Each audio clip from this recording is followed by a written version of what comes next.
Alhamdulillah, ang tanang pagpasalamat alang lamang kang Allah subhanahu wa ta'ala kay pinaagi sa iyang kaluoy niya kita karon sa ikatulong adlaw sa last 10 days ng Ramadan. Kini ang mga gabi nga atong gihulat, kini ang mga higayon nga giandam ni Allah subhanahu wa ta'ala alang sa atong mga kapasayloan o panalangin. Ani ana sa atong atubangan. Daghang mga tao ang naghandom nga makaabot sa mga gabi sa Laylatul Qadar apan wala sila hatagi og higayon. Daghang kasing-kasing ang naghandom nga makabarog sa tahajjud apan wala na sila makahatag og panahon. Apan kita pinaagi sa rahmah kaluoy ni Allah subhanahu wa ta'ala ani apakita dinhi. Busa ang pangutana karon dili ang maabtan babakha nato ang the last 10 days. Kundili unsaon nato paggamit dinhi sa husto o sincero. Ikhlas mga igsoon.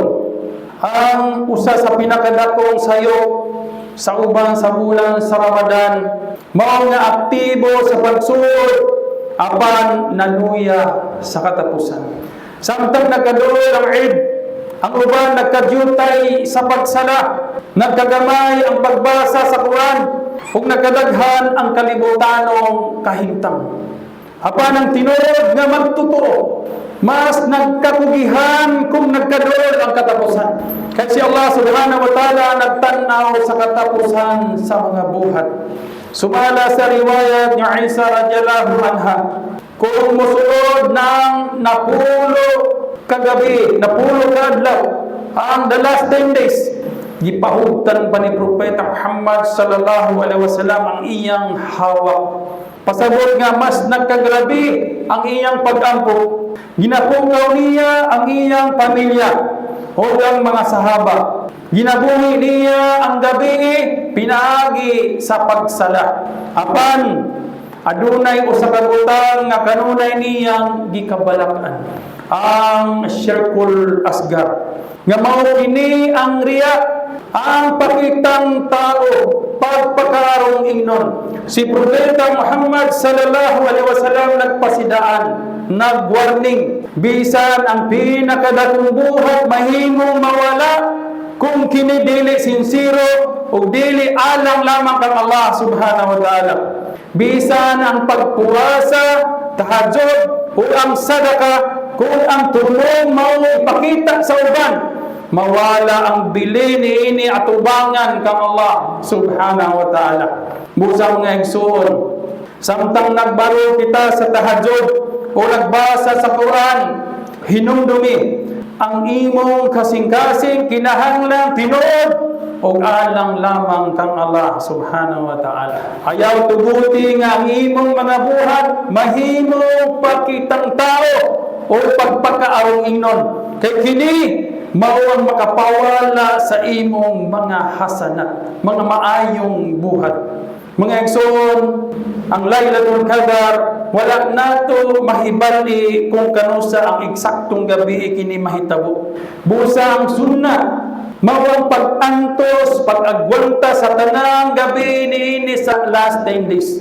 Labi na sa mga gabi nga odd numbers, ang ika-21, 23, 25, 27 o 29. Kung dili nato kaya muanha sa masjid para sa tahajjud tungod sa kalayo, bisan pipila ra ka rak'a sa balay.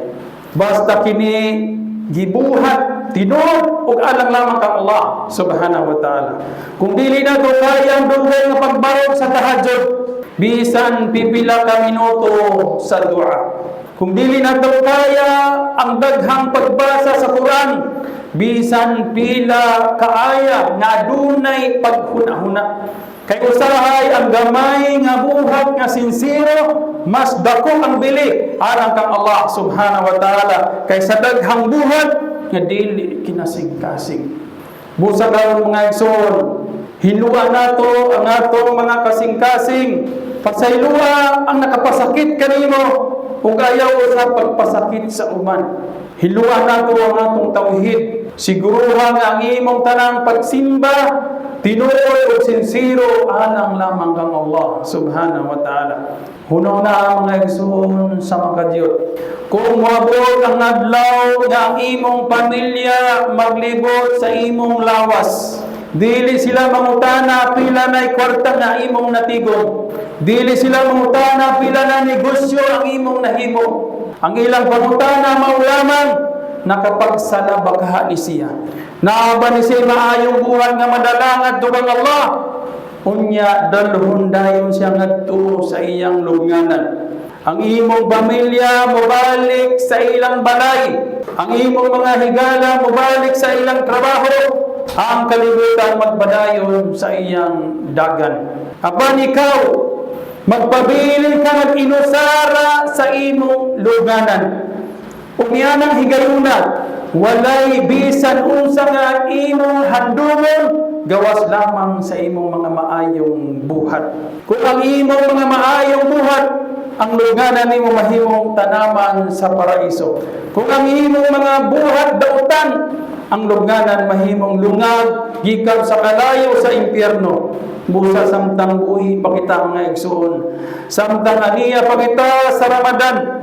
Samtang aniya pang gabi sa Laylatul Qadar.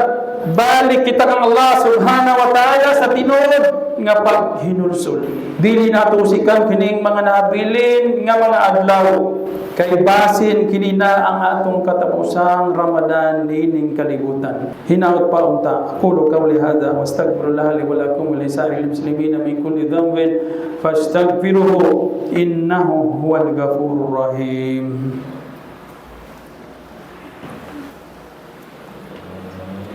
Alhamdulillah.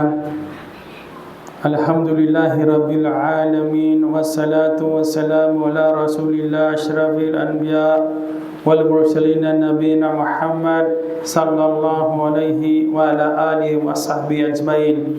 Amma ba'd. Alhamdulillah, atong daygon pag-usab si Allah subhanahu wa ta'ala sa iyang daghang panalangin o kaluoy. Mga muyong kita nga padayon niya kitang giyahan sa husto nga dalan ug dawaton ang atong mga sala, ang atong mga mahayong buhat niining balaanong bulan sa Ramadan. Mga igsoon, ang mga maalamon sa Islam nag-ingon, dili ang kadaghanon sa buhat ang pinakadako nga butang, kundili ang pagdawat niini. Daghang tao nagpuasa, apan pipilakha kanila ang dawaton ang pagpuasa. Daghang tao ang nagbarog sa tahajjud, apan pilakha kanila ang dawaton sa pagbarog sa kagabihion. Kaya si Allah subhanahu wa ta'ala dili lamang nagtanaw sa atong mga lihok, nagtanaw siya sa atong mga kasing-kasing. Mga igsoon, usahay ang usaka Muslim magtigo og daghang mga hasanat, daghang mga maayong buhat nining Ramadan. Ang iyang pagpuasa, pagsala, pagbasa sa Quran og sadaka. Apan usahay pinaagi lamang sa usaka sala, usaka pulong, o usaka daotang buhat. Ang daghang sa iyang naipon mahimong mawala.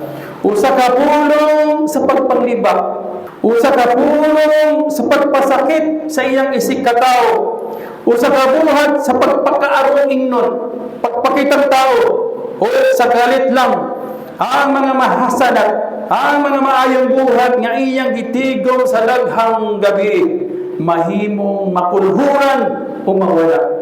Busang mga salaf sa unang panahon, dili lamang maningkamot sa pagbuhat sa maayo, maningkamot usab sila sa pagpanalipod, sa pag-amping sa ilang mga buhat, sa ilang mga hasanat.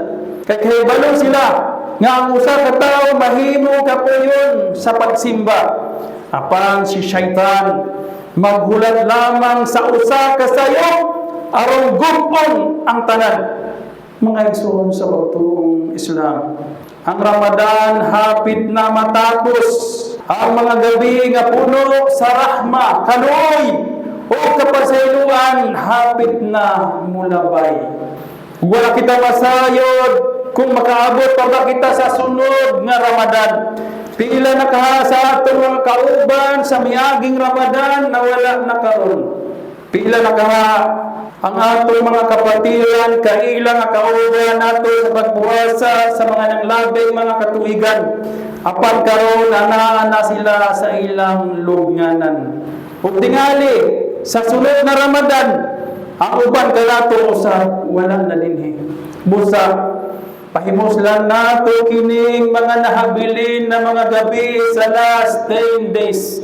Kung adunay tao nga imong napasakitan, pangayo o kapasayloan. Kung adunay tao nga nakapasakit kanimo, pasaylua siya. Hinluan nato ang atong mga kasing-kasing. Hinluan nato ang atong tauhid. Ug himuang ang imong pagsimba, tinuod ug sincero alang lamang kang Allah subhanahu wa ta'ala. Kaysa katapusan sa kinabuhi, dili ang atong kwarta ang atong madala, dili ang atong kabtanan ang atong madala. Kay bisan ang atong pamilya, dili maguyod ubang kanato sa lubnganan. Ang atong mga buhat lamang ang makauban nato sa lubnganan. Ayaw sayangi kining mga nahabilin na mga adlaw. Kay basin kining Ramadan na nga atong nasinati karon, mao na ang atong katapusang Ramadan sa kalibutan. Hinawag nga dawaton ni Allah subhanahu wa ta'ala ang atong pagbuwasa ug atong mga sala. Hinawag nga panalipdan niya ang atong mga buhat gikan sa riya, gikan sa shirk, o gikan sa tanang sala nga makapawala sa atong ganti. Amin ya Rabbil Alamin.